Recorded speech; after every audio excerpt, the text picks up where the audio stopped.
Muy buenos días a todos. Qué bueno que estén acompañándonos el día de hoy en esta charla que vamos a tener sobre este tema. Es importante que muchos que han consultado o me han hecho algunas preguntas sobre el tema. Entonces decidimos traer este aporte sobre lo que es el lavado de dinero y el fraude, ¿verdad?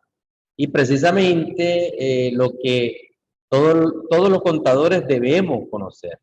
Ese es el tema de esta charla, ¿verdad? Una charla que, si bien es cierto, estos dos temas son muy amplios, vamos a tratar de presentarlo en estos 45 minutos que tenemos para esta presentación. Entonces, lo que nosotros vamos a estar viendo en esta oportunidad, rápidamente,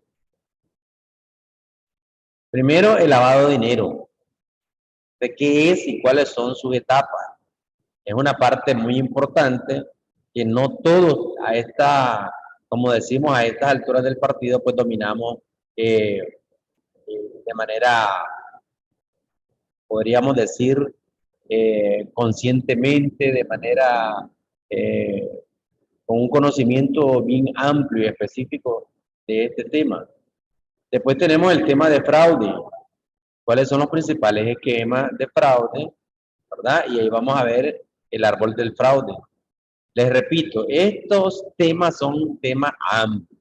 Nosotros aquí vamos a estar dando algunas, como dicen, pinceladas de cara a qué, de cara a identificar qué es lo que nosotros como contadores públicos debemos, estamos en la obligación de conocer, es decir, lo mínimo que debemos de conocer.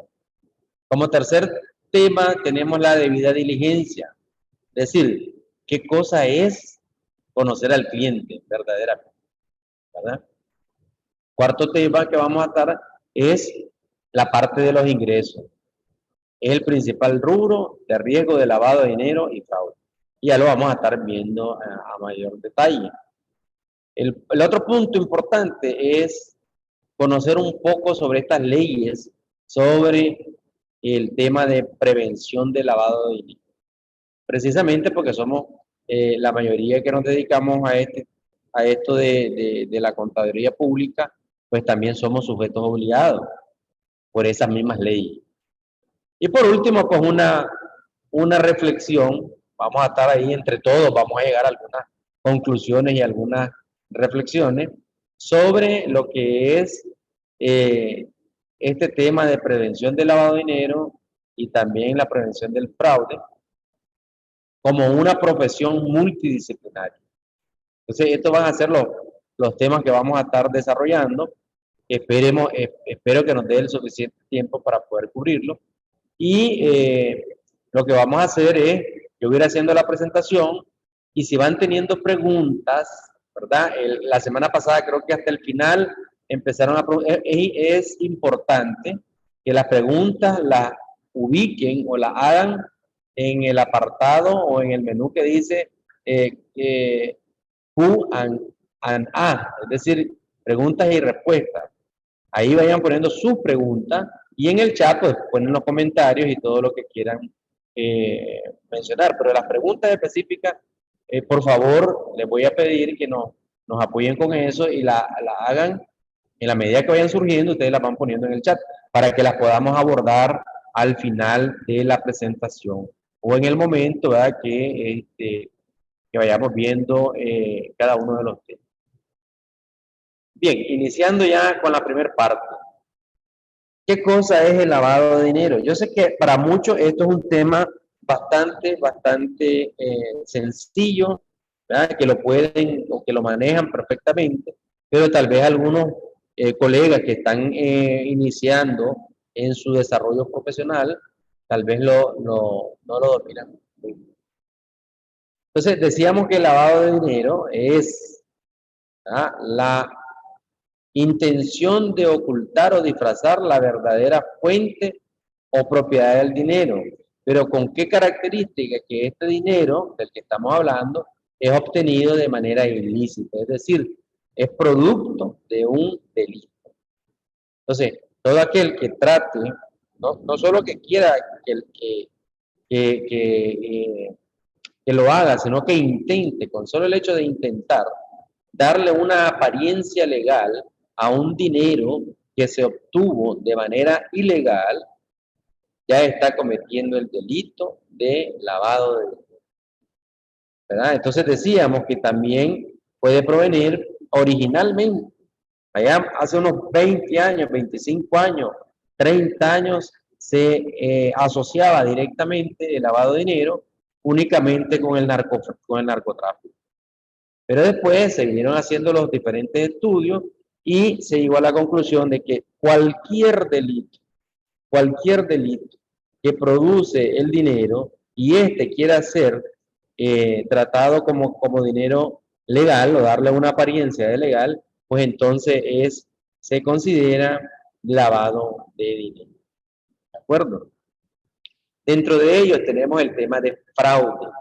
Y este tema de fraude se asocia, como ya lo vamos a ver más adelante, con el otro ilícito que es el lavado de dinero. Es decir, se conoce como un delito precedente de lavado de dinero. ¿Y por qué se denominó lavado de dinero? Principalmente en la época que existió este señor llamado Al Capone, Alfonso Capone, ¿verdad? También surgieron estas industrias de las lavadoras automáticas. Y según se ha documentado, o varios estudiosos de este tema documentan que en el tiempo de la prohibición, donde se hacían algunas actividades ilegales, como son las apuestas y la venta de licor, entonces establecieron estas empresas, estas compañías de lavadoras automáticas y se combinaba entonces el dinero que proveía de la actividad ilegal con una actividad legal como eran las lavanderías. Entonces ahí es donde viene ya la primer empresa eh, se llama de fachada, ¿verdad? Empresa de fachada. Entonces, desde ese momento se le acuña el término de lavado de dinero a esta actividad de tratar de darle una apariencia legal a un dinero que se obtiene de manera...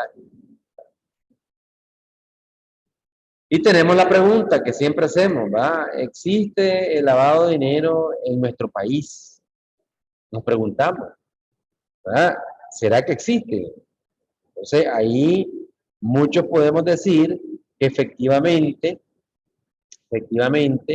pues, si bien es cierto, no sale todos los días como en otros países temas de lavado de dinero, pues definitivamente que podemos decir que ya tenemos suficientes casos para decir que efectivamente en nuestro país existen ya personas condenadas por el delito de lavado de dinero, es decir, se lava, se seca y se plancha. ¿Por qué decimos esto? Porque lo queremos asociar, ¿verdad?, como un apoyo mnemotécnico de las tres etapas del lavado de dinero. Entonces, es una manera fácil de recordar que en el delito de lavado de dinero están presentes o deberían de estar presentes estas tres etapas. Se lava, se seca y se plancha. ¿Cuáles son esas tres etapas?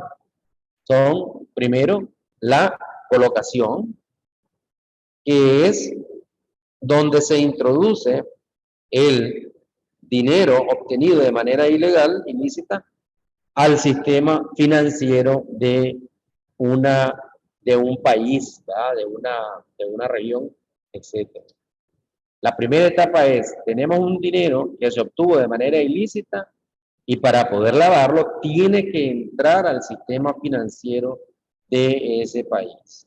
Una vez que ya se colocó, que ya está dentro de cualquier institución financiera, principalmente, vamos a poner de ejemplo un banco, el lavador tiene que empezar la segunda etapa, que esta es darle o darle un movimiento a ese dinero que ya colocó en el sistema financiero a través de una cuenta bancaria, a través de una cuenta de ahorro, una cuenta corriente, pues darle vuelta, hacer transferencias dentro del sistema, precisamente con el objetivo de que se oculte el rastro. Y una vez que ya se han hecho esta etapa, pues se pasa a la tercera, que es donde empiezan a recoger todos los fondos que están ahí en el sistema financiero, no solo de un país, de varios países inclusive, y se pasa a la etapa de integración. Ok, explicamos rápidamente. La colocación es el efectivo que proviene de las operaciones ilegales y es depositado en las diferentes cuentas bancarias. Es decir, tiene que entrar al sistema financiero este dinero para que podamos hablar de lavado de dinero. Si el dinero que se proviene de actividades ilegales no entra, ese dinero todavía va a estar sucio, ¿verdad? Todavía está en esa etapa cero, por así decirlo. Luego, como mencionábamos, la parte del ocultamiento o estratificación es tratar de ponerle capas una encima de la otra a ese dinero. Es decir, empezamos a hacer operaciones con el dinero, moviéndolo de un lugar a otro. ¿Para qué? Para que la persona que quiera tratar de investigar el origen de los fondos se pierda en esa maraña de transacciones que se están haciendo desde y hacia esa cuenta. Ese es el propósito primordialmente. Y la tercera es la integración, como les mencionaba, cuando ya se pasa a recoger todos los fondos y ya podemos hablar que el dinero ya está lavado y ya pasa a formar parte inclusive de empresas legalmente constituidas, donde las actividades son totalmente legales, y entonces ya aquí sí ya podemos hablar de lavado de dinero. En las otras dos etapas todavía no.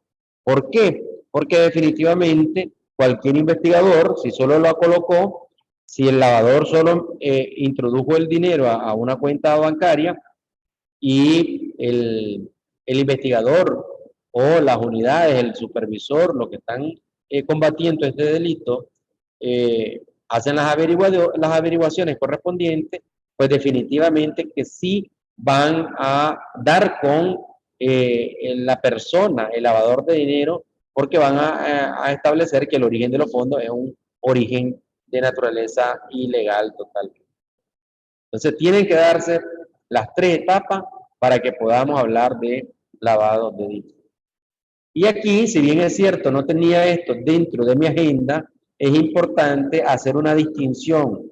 ¿Por qué? Porque las leyes de todos los países juntan estos dos delitos, el delito de lavado de dinero y el de financiamiento al terrorismo. ¿Y por qué lo hacen? Precisamente porque tienen algunas características similares, ¿verdad? Similares, y por lo tanto lo que hacen es dentro de las leyes englobarlos o juntarlos para poder combatirlos de manera simultánea estos dos delitos. El primer aspecto que tenemos donde estamos comparando estos dos delitos es que los dos son iguales en que se presentan dentro de los dos delitos las tres etapas. Las tres etapas son comunes para los dos delitos, tanto el lavado de dinero como el financiamiento al terrorismo. Ya que los dos buscan cómo ocultar el origen de los fondos. ¿De acuerdo? ¿Por qué? Primero, en el lavado de dinero, el lavador no quiere que se le llegue o que se le vincule con con el origen de los fondos, porque es un dinero obtenido de manera ilegal. Y en el tema de financiamiento del terrorismo, si bien es cierto, el origen puede ser legal totalmente, pero la persona que está financiando esa actividad terrorista no quiere que lo vinculen. Entonces, en ambos tienen que darse la etapa de ocultamiento o estratificación para que no los vinculen tanto al lavador como al que está financiando el terrorismo. El segundo aspecto, ¿verdad? Es que se diferencian, como ya lo mencionábamos, en que el financiamiento del terrorismo se gasta el dinero.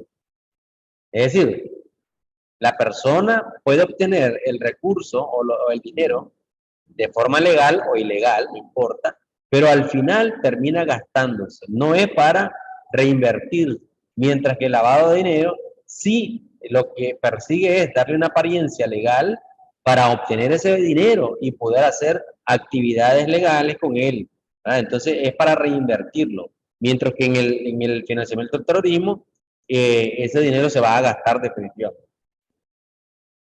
Y decíamos que el otro aspecto en el que se diferencian es que en el financiamiento del terrorismo los fondos pueden provenir de una fuente legal o ilegal, mientras que el lavado de dinero solo es de fuentes ilegales, ¿verdad? Porque una persona que tiene su dinero bien legal, que viene de actividades legales, no necesita para qué lavarlo. Y el tercer aspecto que tenemos es que en el lavado de dinero el enfoque se hace hacia los ingresos, porque es ahí donde estamos enfocados para determinar si son ingresos legales o ilegales, ¿verdad? Mientras que en el financiamiento del terrorismo tenemos que enfocarnos más bien en los gastos, porque los gastos, como dijimos, si es un delito donde el dinero más bien se va a gastar, pues ahí es donde tendríamos que enfocarnos a la hora de hacer una investigación o un análisis de estos dos delitos. Entonces, esos son principalmente, y por eso lo traje ahí para que no mezclemos en la parte del combate al lavado de dinero, el financiamiento del terrorismo como que es la misma cosa, ¿verdad? Son delitos distintos, pero que gozan de ciertas particularidades o ciertos aspectos donde por eso el legislador los incluye en una misma ley para combatirlo. Bien, el fraude. ¿Qué es el fraude? Decíamos que el fraude es cómo darle aprovecharse, ¿verdad? El fraude es aprovecharse de una empresa o de una persona, ¿verdad? Con la utilización o teniendo de promedio la confianza.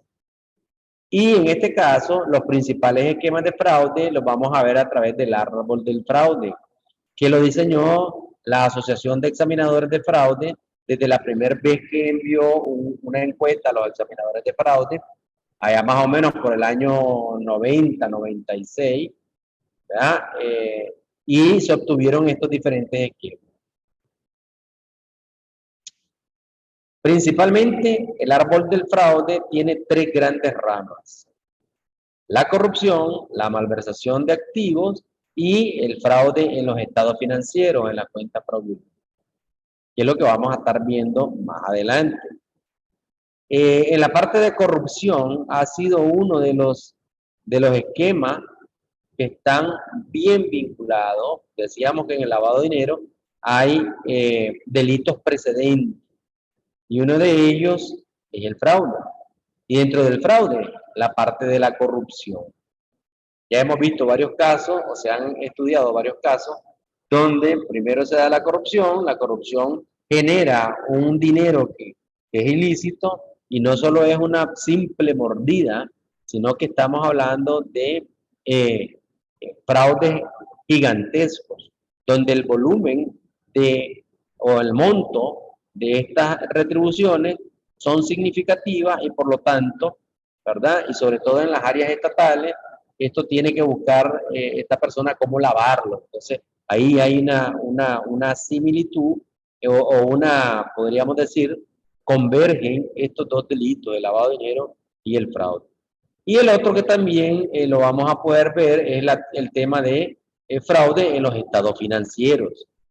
Está también relacionado con el delito de lavado de dinero. Y por eso es importante dominar estos dos aspectos de manera bastante puntual. Luego vamos a retomar el tema del fraude en lavado de dinero, el fraude y lavado de dinero y el fraude en estados financieros como una parte de lo que nosotros debemos de conocer como contadores públicos. En el tema de la debida diligencia, es importante en este caso saber qué cosa es el conocimiento del cliente.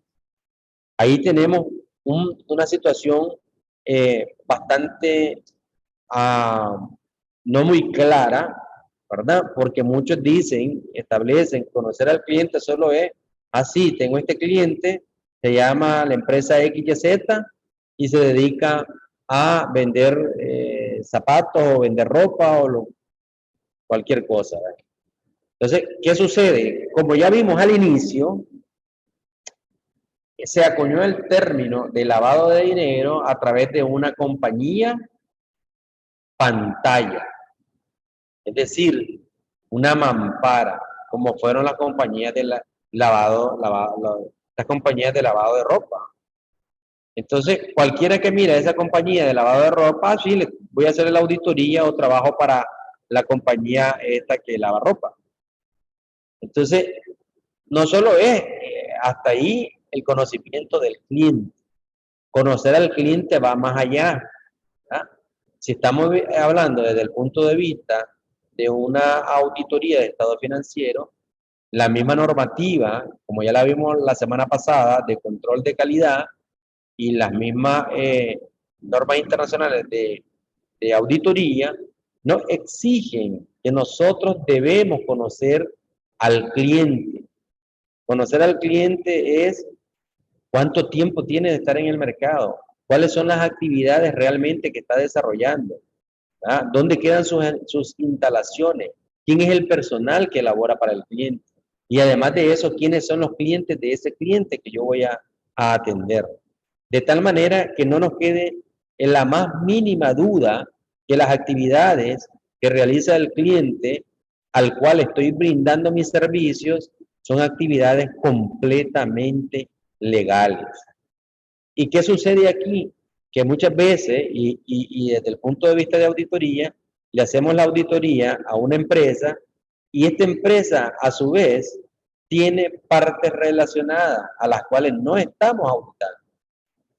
Y ahí es donde tenemos un gran problema, porque el alcance de nuestra auditoría o de nuestras revisiones solo están llegando a esta única empresa.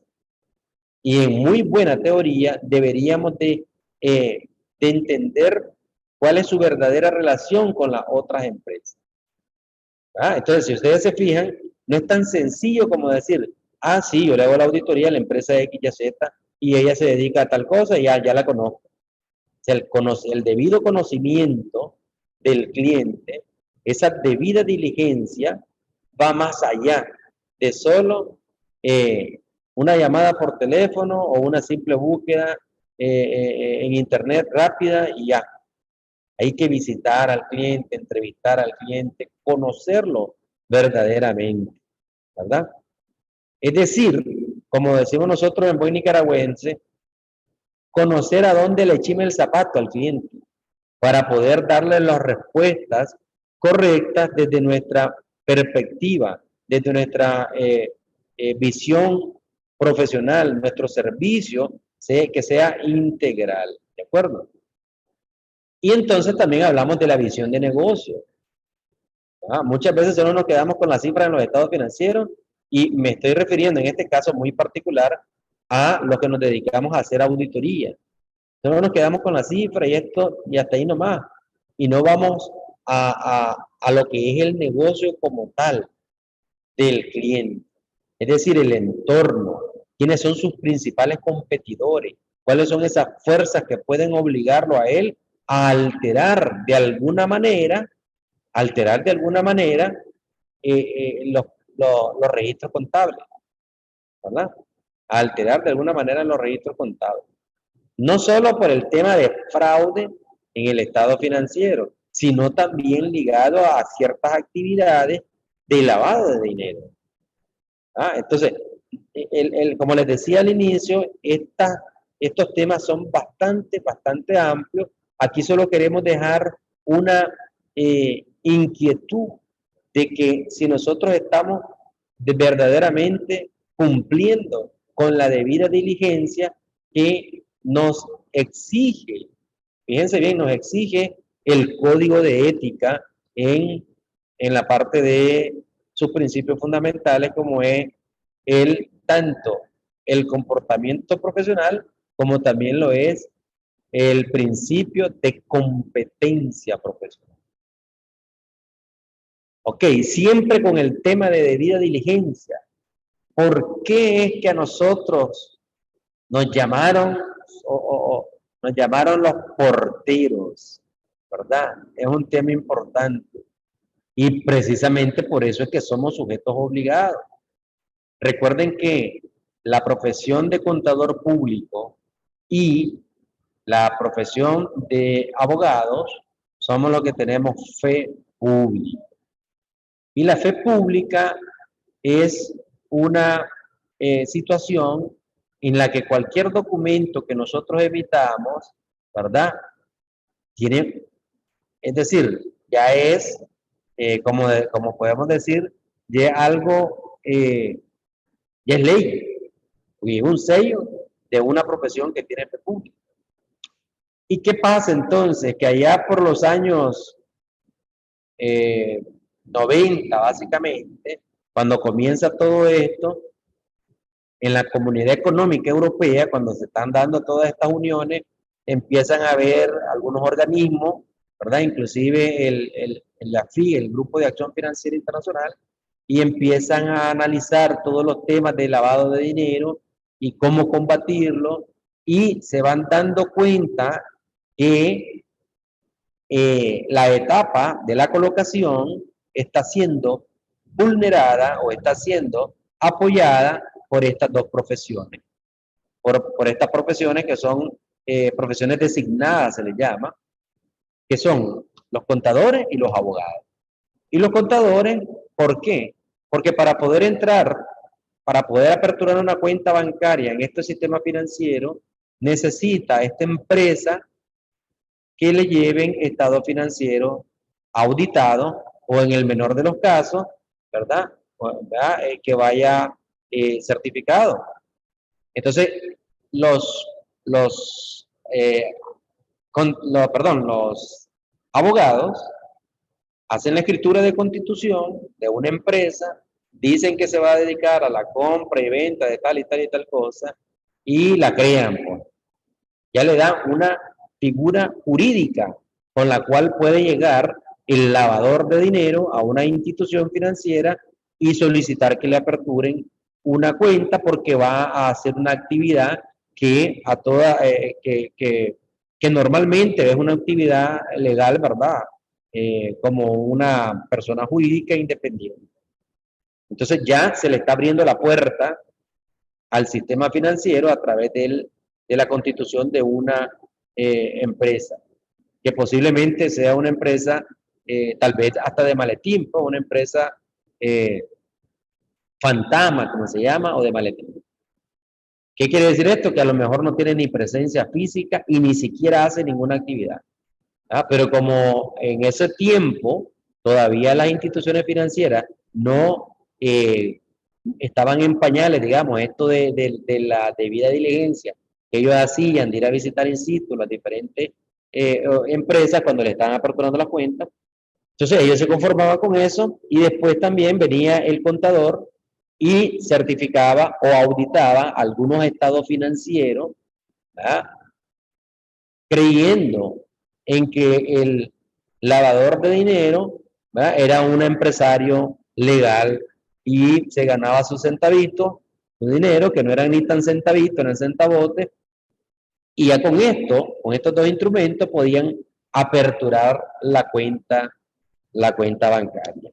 ¿De acuerdo? Entonces, precisamente por no hacer la debida diligencia, por conformarnos únicamente con lo que 2, 3, 4 documentos que nos mandó el supuesto cliente, entonces muchos contadores fueron asaltados en su buena fe y ya no digamos pues porque fueron seducidos por algunos centavitos, decía yo, pero no son centavitos, son sumas considerables, entonces vulneraron de esta manera los controles que tenían las instituciones financieras y fueron facilitadores para que pudiera entrar el dinero mal habido al torrente de la economía de estos países. Y desde ese momento empieza a dársele un seguimiento especial a estas dos profesiones y se les clasifica o se les denominó en ese momento como los gatekeepers o los porteros, porque estuvieron facilitando en alguna medida que los lavadores de dinero pudieran entrar fácilmente al sistema financiero. Es decir, la parte de la etapa de colocación se les hizo fácil en ese momento. Lógicamente, a estas alturas no debería de existir esto. Digo, no debería. No estoy diciendo que no exista, que todavía algunos profesionales, pues, ya sea que sean asaltados en su buena fe por creer en el, ¿verdad? O por negligencia, ¿verdad? Y es lo que queremos hacer aquí, levantar esa señal de alerta, esa bandera roja, para que podamos cumplir con esa debida diligencia de conocimiento de nuestros clientes, ¿verdad? En todos los aspectos y desde cualquier área en que estemos dando un servicio, ya sea a lo interno de la empresa o desde afuera como un servicio de auditoría. Porque a lo interno de la empresa también se han dado casos donde son muy buenos contadores y los contadores, como ya vamos a ver, pueden hacer maravillas con los registros contables. Precisamente esa es la belleza de nuestra profesión, que nosotros somos los que manejamos todo el registro de las técnicas contables y que podemos hacer todo eso. Entonces, lo importante es que lo hagamos de manera ética y para lo que fuimos, para lo que aprendimos, ¿verdad? Este tema. Ok, aquí viene ya, vamos entrando un poco a la parte de el tema de los ingresos y por qué debemos enfocarnos en ello. ¿Por qué debemos enfocarnos en los ingresos? Acuérdense que, y repito, una de las características o de los métodos para lavar dinero, los esquemas, la metodología, tipología para lavar dinero es crear una empresa pantalla, es decir, donde vamos a combinar el dinero legal que se surge de las actividades legales de esta empresa con un dinero que proviene de una actividad ilegal. ¿Y en dónde se va a reflejar eso? En la parte de los ingresos. Entonces, es ahí donde nosotros debemos de enfocarnos, tanto si estamos desde el punto, dando el servicio interno como contadores privados, y con mucha mayor razón cuando estamos dando un servicio de auditoría, ¿verdad? Desde la parte desde afuera, externa, como un contador público autorizado. Bien, antes de pasar al tema de los ingresos, en esta parte de por qué somos llamados así,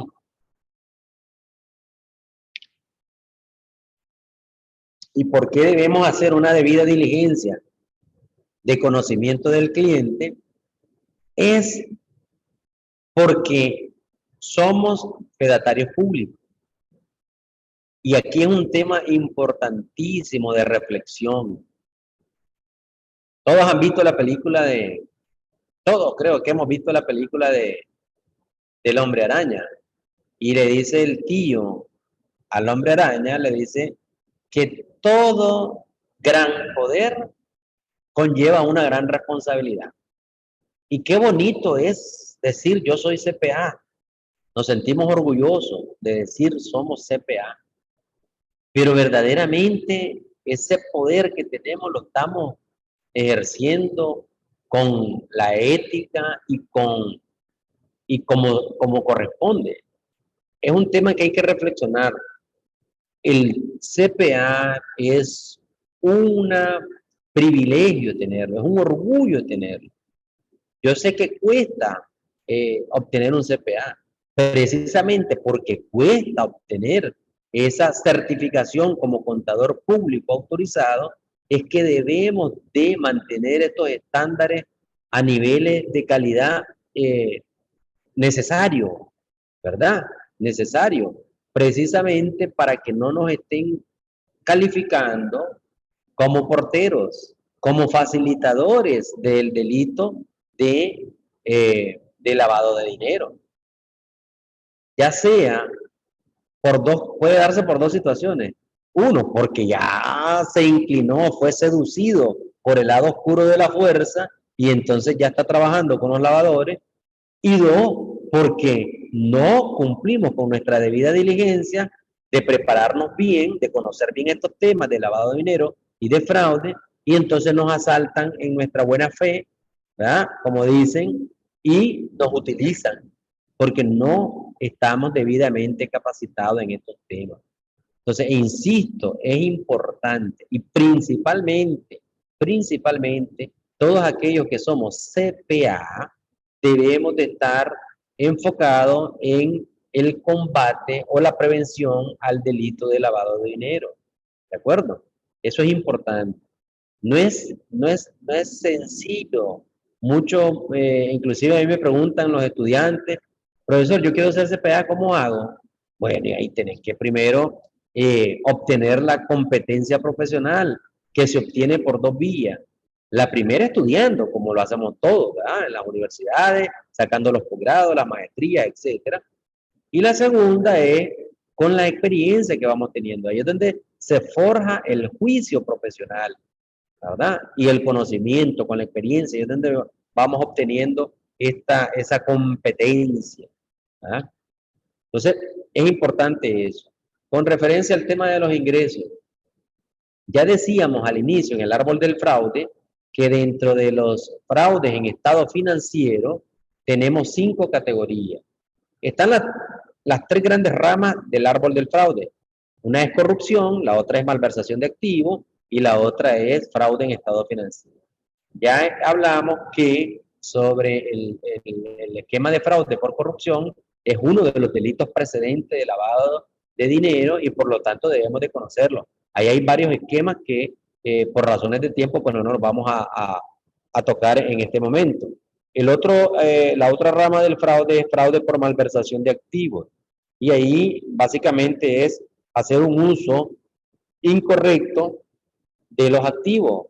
Es decir, el defraudador utiliza los recursos de la empresa o del ministerio o del organismo donde está trabajando para uso personal, ¿verdad?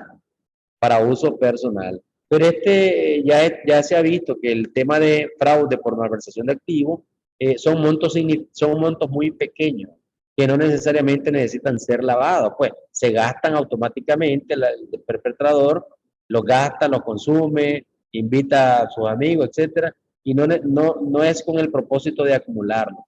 En cambio, en el otro, de fraude por corrupción, son cantidades significativas y sí necesitan ser sometidas o entrada a un proceso de lavado de dinero. Igual tenemos en el caso de los fraudes por estado financiero, ahí tenemos un tipo de esquema que es ingreso ficticio, ¿ya? Donde el ingreso ficticio, ¿verdad? O fabricado implican el registro de venta de bienes o servicios que no ocurrieron. Y aquí se puede mezclar dentro de una compañía o una empresa pantalla donde quieran mezclar el dinero que verdaderamente produce con el dinero que no se ha producido como producto, valga la redundancia, de las actividades propias y legales de la empresa. Entonces, este es uno de los esquemas también de fraude en estado financiero, ¿verdad? Como es el ingreso ficticio, dice que las ventas ficticias con frecuencia involucran a clientes falsos, pero también pueden involucrar a clientes legítimos. Por ejemplo, se pueden elaborar una factura ficticia a nombre de un cliente legítimo, pero que no se le va a mandar la mercadería ni nada, porque ya sabemos que lo que se está buscando con este esquema es únicamente inflar los ingresos, ¿verdad? Para justificar, digamos, las entradas del efectivo que posiblemente pueda provenir de alguna actividad ilegal. Entonces, aquí vamos a ver un ejemplo, y por eso les decía que los que trabajamos, los que somos contadores o hemos sido contadores de empresas, sabemos cómo registrar las operaciones. Es decir, podemos buscar las formas, y ahí es donde es importante hacer énfasis en los aspectos éticos que nos rigen a nosotros como profesionales, ¿verdad? Dice que en algunos casos las compañías utilizan cualquier método para esconder ventas ficticias. Por ejemplo, una póliza de diario para este tipo de casos se detalla a continuación. Se hace un asiento ficticio para registrar una supuesta compra de activos. Quiero que por favor le pongan mucha atención a este ejemplo. ¿De acuerdo? Le pongan mucha atención a este ejemplo. Ahí tenemos un comprobante de diario donde supuestamente se está adquiriendo un bien. Lógicamente, solo es un comprobante de diario. No se está dando la compra específica de este bien. Entonces, cuando nosotros compramos un activo, una propiedad, planta y equipo, vamos a cargar al activo y acreditar la cuenta de banco. ¿De acuerdo? Se acredita. Ese comprobante, si cae en manos de un auditor así a simple vista, es algo normal, pues, que las empresas compren activos y lo hacen a través de un cheque, no hay ningún problema. ¿De acuerdo? Después tenemos estos otros dos comprobantes, donde en el segundo comprobante también, si lo vemos por sí solo, no levanta ninguna sospecha. Se está vendiendo se está registrando una venta al crédito. ¿De acuerdo? Es decir, se carga al cliente por una venta de crédito. Si lo vemos también, ese comprobante por separado, solo, no levanta la más mínima sospecha. Porque es lo normal que hacen las empresas. ¿De acuerdo? Vender al crédito. Pero ahora tenemos el tercero. Igual, si nosotros lo vemos de manera aislada y solo me presentan este tercer comprobante, ¿qué es lo que estoy viendo? Una recuperación de la cartera. Cargamos a banco 350,000 y acreditamos cuenta por cobrar por 350,000. ¿De acuerdo? Entonces, ¿qué sucede? Que si nosotros vemos de manera aislada cada uno de esos tres comprobantes, ninguno de ellos va a levantar la más mínima sospecha, porque es lo que se hace normalmente en todas las empresas. Pero si revisamos al final, ¿verdad? Tenemos el primero, cargamos activo fijo por una supuesta compra y acreditamos banco. Tenemos esas dos cuentas vivas. En la segunda se carga cuentas por cobrar y acreditamos venta. Ok. Con la tercera, ¿qué hacemos? Eliminamos el crédito que hicimos a banco en el primero. Ya banco, ese efectivo no se movió para nada. Es decir, solo es una cuenta contable, solo es un registro contable. Y también estamos eliminando la cuenta por cobrar. ¿Qué quedó vivo? ¿Qué cuentas quedaron? ¿Qué registro realmente quedó vivo? Quedó vivo ahí una cuenta de activo y un ingreso. Ambas que son ficticias. Lógicamente, si nosotros hiciéramos o el contador que esté en esta empresa hiciera ese comprobante directo, cargando al activo y acreditando ventas, como decimos nosotros, en el vuelo lo captamos y decimos, este comprobante no tiene sentido. No hace sentido. ¿Cómo voy a cargar el activo con una venta? Y automáticamente comenzamos a revisar y a hacer todo lo que nosotros ya sabemos, voy a investigar y todo. Pero como lo estamos viendo aisladamente, entonces ahí es donde se dan los esquemas de fraude como ingreso ficticio, y también podemos estar registrando de alguna manera un ingreso que no le corresponde para justificar de manera separada algún también tema de lavado de dinero en una empresa. ¿De acuerdo? Ok, me están comentando que por aquí tenemos una pregunta. Dice, a ver, nada más que ahí estoy viendo medio turbio. A ver, ¿a dónde lo podemos ver aquí?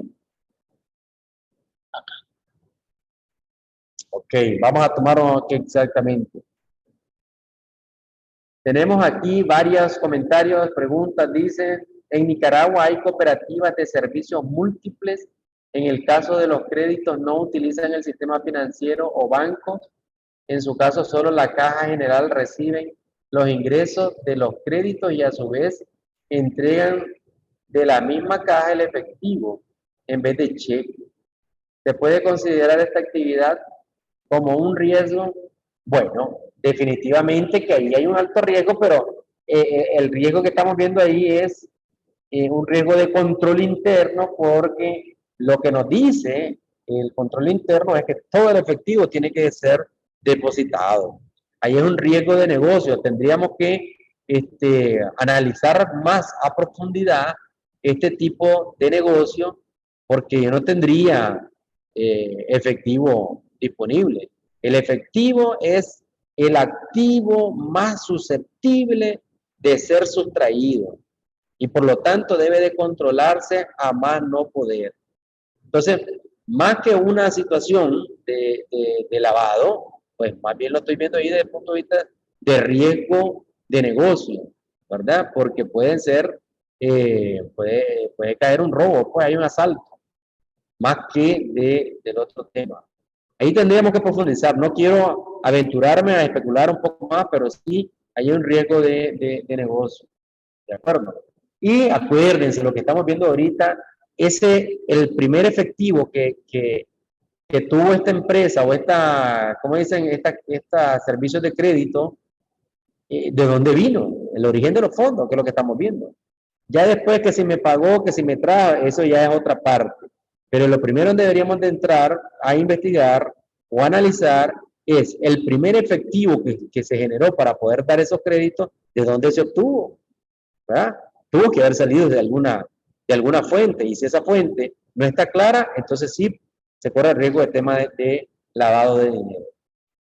Ok, dice Álvaro, eh, además de la preparación que debe tener un profesional sobre el lavado de dinero para hacer una auditoría de cumplimiento al programa de prevención de lavado de dinero, ¿qué requisitos requiere cumplir? Para hacer este tipo de auditoría debe estar autorizada por la UAP o otro camino. Ok, esta pregunta es muy, muy interesante. Qué bueno Álvaro, que la estás haciendo, la estás formulando. ¿Por qué? Porque el tema de prevención de lavado de dinero no es solo conocer las etapas así como yo se las estoy presentando, ni conocer de que hay que profundizar en las diferentes tipologías o esquemas de lavado de dinero. Y dentro de cada una de estas empresas que demandan auditorías a los sistemas de prevención de lavado de dinero, existen ya tipologías de lavado de dinero que hay que conocer los casos, ¿de acuerdo? No es solo hacer un checklist de decir, la normativa me dice que tiene que tener un manual de prevención de lavado, sí lo tiene, ya lo hizo. Que debe de conocer al cliente y que tiene que tener un perfil del cliente. Sí, sí, tiene perfil del cliente. No, no es tan sencillo como eso. Al meternos de lleno nosotros como auditores de un programa de prevención de lavado de dinero, hay que cumplir con lo que dice nuestro código de ética, y se los acabo de mencionar, que es tener la competencia profesional. Y la competencia profesional, ¿qué nos obliga? Nos obliga a conocer no solo el giro del negocio, sino también toditito los esquemas que ya se hayan dado de lavado de dinero en ese giro de negocio. Entonces, la cosa no es tan sencilla como hacer un checklist de cumplimiento. No es tan sencillo como eso. Por eso es que muchas veces se hace este procedimiento y al final nunca salen recomendaciones, nunca salen hallazgos, porque solo se pasó únicamente para cumplir. Y otra debilidad que tienen las empresas o los sujetos obligados que deben de generar un sistema de prevención de lavado de dinero o cumplir con un sistema de prevención de lavado de dinero es que lo que hacen únicamente es cumplir con lo que dice la ley o la normativa. Y acuérdense que la ley y la normativa únicamente es el piso, es decir, es lo mínimo que la empresa debe de cumplir. La empresa debe ir más allá, de acuerdo a su propia evaluación de riesgos de lavado de dinero que debe de realizar. ¿De acuerdo? Entonces, la otra parte es que si debe estar autorizado por la UAF. Nosotros, como Colegio de Contadores Públicos, tenemos aquí un registro de los CPA que ya han hecho al menos una capacitación mínima en temas de prevención de lavado de dinero. Pero lógicamente, les repito, eso no es suficiente. Cuando vos vas a hacer o te requieren hacer una auditoría, primero tienen que solicitársele la empresa que va a hacer la auditoría, tiene que solicitar una no objeción a la UAF. Y en la UAF te van a pedir tu currículum y vas a ver si estás capacitado o no para hacer esta auditoría. ¿De acuerdo? Entonces, es muy importante cumplir con todos estos requisitos y, lógicamente, pues estar, como decimos, afilando la sierra, ¿no? Estar capacitándonos constantemente. ¿De acuerdo?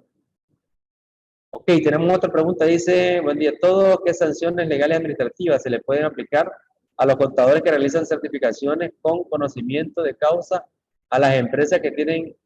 Opa. Jonathan, definitivamente ese es un tema serio. Las sanciones están en un reglamento interno disciplinario que tiene el colegio, pero el colegio pues necesita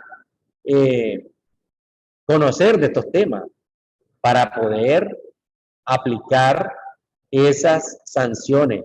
Hay un reglamento interno y ahí están todos los tipos de sanciones y en qué consiste.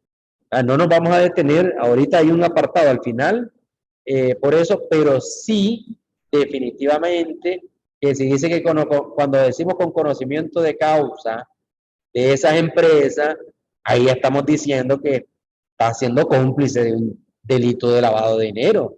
Y ahí sí, por favor, hay que tener mucho cuidado. Es un tema bien delicado. Ok, vamos a avanzar con el tema de la presentación y al final vamos a seguir viendo las otras preguntas que vayan surgiendo. Entonces, aquí en el tema de los ingresos, como pueden ver, es un tema importantísimo.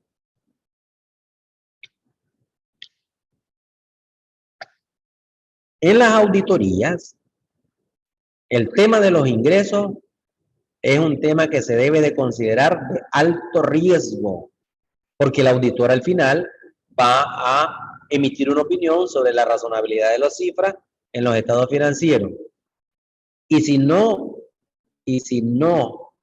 le puso un enfoque especial al tema de los ingresos, puede verse involucrado en un tema de fraude en estado financiero o lavado de dinero en la empresa que está auditando.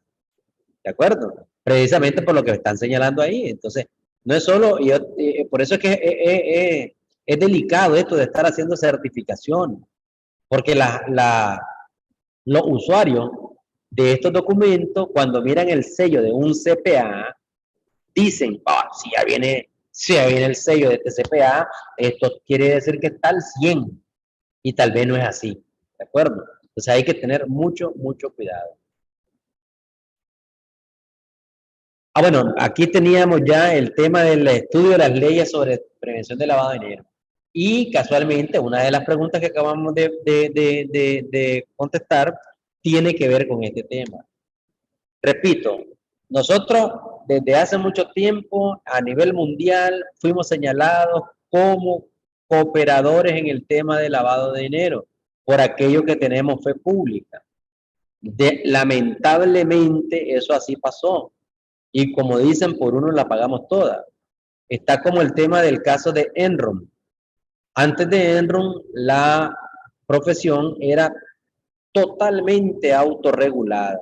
Es decir, nadie nos podía decir cómo hacer nuestras operaciones a nosotros, a los contadores públicos. ¿Y qué pasó? Por unos contadores, repito, y utilizo esta frase para no ser grosero, ¿verdad? Se inclinaron al lado oscuro de la fuerza, fueron seducidos por unos centavos, por unos dólares más, como dicen, se pasearon en la profesión y ahora a nivel mundial no somos totalmente autorregulados. En el caso de la Bolsa de Valores de los Estados Unidos, cualquiera que quiera meterse a este tema va a tener que cumplir con ciertas regulaciones, es decir, hay otros ojos que nos están viendo. Pues así pasa con el tema del lavado de dinero. También hay algunos, como ya les mencioné, por eso se llamaron los porteros, facilitaron a los lavadores que pudieran cometer ese delito, inyectando el torrente del sistema financiero con dineros mal habidos. Y no estoy hablando de 10 pesos ni de 20 pesos. Hay casos documentados donde son millones tras millones de dólares que fueron lavados, haciendo uso de ¿qué? De estas dos profesiones. Entonces, lo primero que tenemos que hacer es tomarnos un tiempo y, como les dije al inicio, y sobre todo a los que somos CPA, tomarnos un tiempo y darles una buena leída, por lo menos, a estas leyes, que nos involucran a todos, puesto que somos designados como sujetos obligados. Y antes de ser designados como sujetos obligados, habíamos sido designados como profesiones de alto riesgo. Y eso, pues, como les repito, gracias a algunos a nivel mundial, no estoy diciendo aquí localmente, ¿vale? A nivel mundial, que se prestaron con este delito. Entonces, si ya nos alcanzó estas leyes de prevención del lavado de dinero, entonces, ¿qué es lo que vamos a hacer? Por lo menos darles una leída y ver cómo nos impacta, cuáles son los alcances de estas leyes de prevención del lavado de dinero relacionadas con lo que yo estoy haciendo, con mi profesión, a lo que me estoy dedicando o a lo que me quiero dedicar. Si es que el día de mañana quiero convertirme en un CPA y tener mi propia firma y dar estos servicios, o si quiero dar el servicio de auditoría en que, como me hicieron la pregunta ahí, en auditar los sistemas de prevención de lavado de dinero. Recuérdense que el auditor se supone que es una persona que tiene un conocimiento amplio de todititos estos temas. Entonces, hay que estudiar las leyes y acuérdense que las leyes, como les decía, un gran poder conlleva una gran responsabilidad. Si no cumplo con estas leyes, voy a hacer, al final, de alguna manera, me van a sancionar. Entonces, tengo que saber cuáles son las sanciones a través de este reglamento interno, que hay que estarlo revisando constantemente para ver que haga sentido cada una de estos temas que estamos realizando nosotros. ¿De acuerdo? Ok, algunas reflexiones, ya vamos a ir contestando las preguntas. Ya estamos casi que en tiempo, nos estamos pasando de tiempo. Como les dije al inicio, estos son temas muy importantes y que tal vez no los hemos visto en la dimensión que ellos requieren. Y es preocupante porque hace poco nos vinieron a hacer una evaluación y si el país sale mal, uno de los eslabones de esta cadena o de todo el sistema somos los contadores públicos y los contadores públicos autorizados. Entonces, por lo menos de nuestra parte, que podamos haber cumplido con este deber, ¿verdad?, de el tema de prevención de lavado de dinero. Reflexionando, y es lo que hemos visto a través de toda esta charla, que el tema importante aquí es capacitación. Tenemos, en la medida que se van presentando, fíjate bien, nuevas formas de hacer negocio, hoy se le llama la nueva normalidad, después de la pandemia, y que todo esto evolucionó vertiginosamente. Me acuerdo que cuando me iba a imaginar yo cuando estaba más chavalo digo, ¿verdad? Que yo iba a estar viendo videos en un teléfono. Es más, cuando yo iba a imaginar en aquel tiempo, cuando yo estaba cipote, los teléfonos, como dicen en la película de Son como niños, tenían una cola, dicen los teléfonos. Era un cordón, estaba pegado a la pared. Ahora estamos inalámbricos. Desde unos 30 años hacia nuestros días, la tecnología ha evolucionado de manera vertiginosa. Y en los últimos 3 años, con lo de la pandemia, ya no digamos. Entonces, en la medida que se van a hacer negocios nuevos, principalmente digitales, en esa misma medida, también ténganlo por seguro que van a surgir nuevos esquemas de fraude y nuevas formas de lavado de dinero.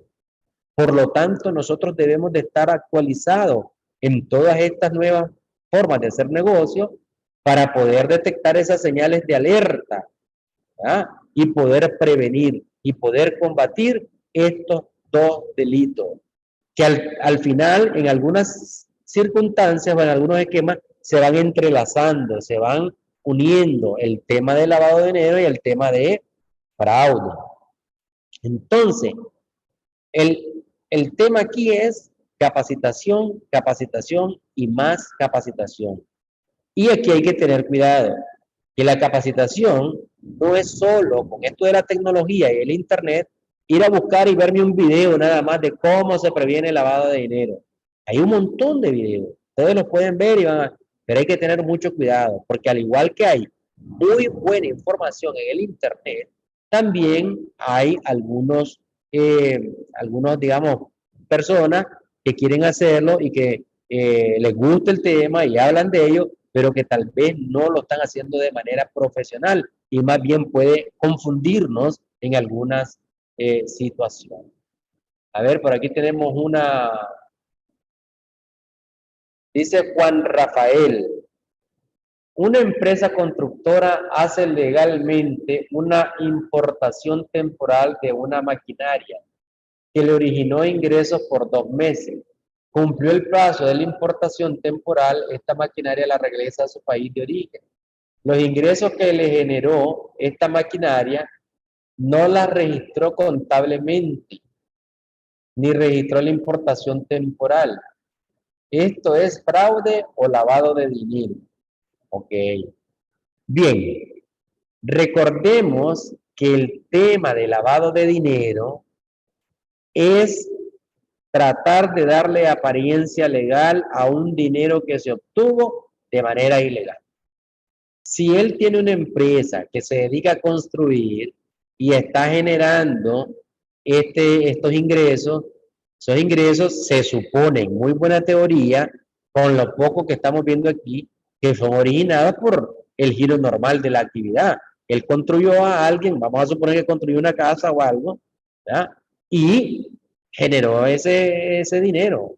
La construcción es totalmente legal y no está haciendo ningún acto ilícito. ¿De acuerdo? Ok. Ahora, el tema de fraude, hay que ver a quién él tiene que pagar a alguien por la importación de esa maquinaria. La maquinaria tiene que ser de alguien y ese alguien no la va a prestar por prestar. Tiene que haber tiene que generar un beneficio futuro. Entonces, no podemos con esta sola información determinar si hay un fraude o no, que no es usual, y ahí es donde el auditor o el contador tiene que profundizar. Y qué bueno que me está haciendo esta pregunta porque es lo que acabo de mencionar. Hay que conocer al cliente. Primero, tenemos que ver que esta empresa, ¿verdad? ¿Cómo utilizó los mecanismos? Tuvo que haber registrado. Si no registró el ingreso, ya esa es una señal de alerta, donde nosotros tendríamos que profundizar. Con esa simple situación, no podemos concluir, porque sería muy arriesgado de mi parte, decirle si es lavado de dinero o es fraude con esa escasa información. Pero sí, lo importante es que se están disparando las señales de alerta. Esa es una señal de alerta que hay que profundizar, ¿verdad? Y por eso decíamos, ¿cómo elimino estas señales de alerta? Algo que se llama falso positivo, conociendo el cliente y su modo de trabajo, su modo de operar. Lo que sí es importante y alarmante aquí es el que no se registren esos ingresos. Tiene que quedar registrado por algún lado, ¿verdad? Definitivamente. Ok, ya vamos concluyendo. Como les dije, es un tema importantísimo, este tema del tema de prevención de lavado de dinero y fraude. Repito, es importante que nosotros defendamos nuestra profesión para que esta profesión nos siga dando los mejores frutos, cosechando más éxitos en ella. ¿Y cómo lo vamos a hacer? Preparándonos, capacitándonos, profundizando en estos temas. ¿De acuerdo? Es muy importante separar como contadores nosotros hasta dónde llega nuestra responsabilidad en el tema de prevención, y si queremos dar otro servicio, como mencionaban ahí, de auditar los sistemas de prevención de lavado de dinero de algunos sujetos obligados, eso ya son otros 100 pesos y requiere sobre todo de una mayor capacitación, especialización fuera de la mínima que nosotros debemos de ir realizando. Ok, si tienen alguna otra pregunta, a ver, ¿hay alguna otra pregunta para ir contestando? Si no, pues ahí estaríamos. ¿No hay más preguntas?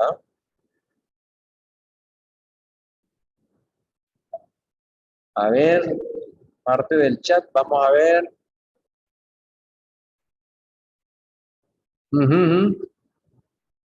Pero aquí vamos a ver cuáles son. Dice una, recalcando la importancia, a ver, que me movió ya. Vamos a hacerlo más grande. Recalcando la importancia de este tema y el involucramiento que nos conlleva a los CPA, sugiero mayor frecuencia de las capacitaciones por parte del CCPE. Bueno, perfecto. Vamos a ver cómo podemos, en la medida de lo posible, nosotros realizar estas capacitaciones. Bien, muchísimas gracias a todos por su participación. No me resta más que agradecerles a todos el haber estado conectados aquí, tomándose este tiempo. Recuerden que la intención definitivamente es que todos podamos apoyarnos, todos podamos estar de alguna manera enfocándonos en estos temas. Yo sé que no todos estamos involucrados en el tema de prevención de lavado de dinero y fraude, pero sí es importante, es muy, muy importante que nos acerquemos o que busquemos algún tipo de literatura para que no nos puedan agarrar movidos, como dicen, ¿verdad?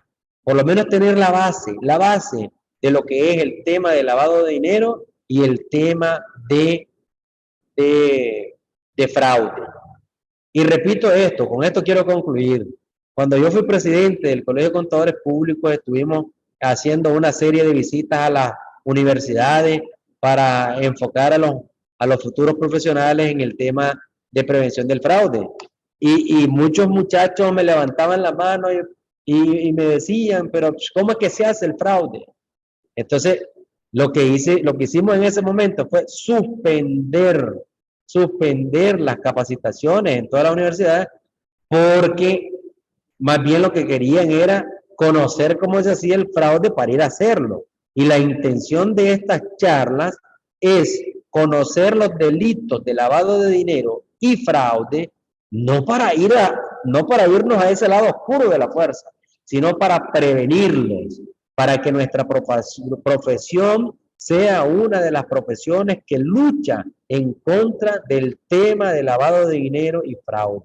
Prevención del fraude y prevención del lavado de dinero se va a lograr ¿cómo? Conociendo los diferentes esquemas para que podamos identificarlo y con ello poder combatirlo más eficientemente. Muchísimas gracias a todos, tengan una excelente tarde y definitivamente que el Señor los bendiga y estemos con bien en esto que nos resta de la tarde y el próximo fin de semana. Los invito desde ya para la próxima charla, la vamos a tener la próxima semana, muy importante, ya les va a llegar ahí la invitación. Vamos a ver el tema de las criptomonedas y su relación con la profesión contable. Muy buenas tardes a todos. Bye, bye.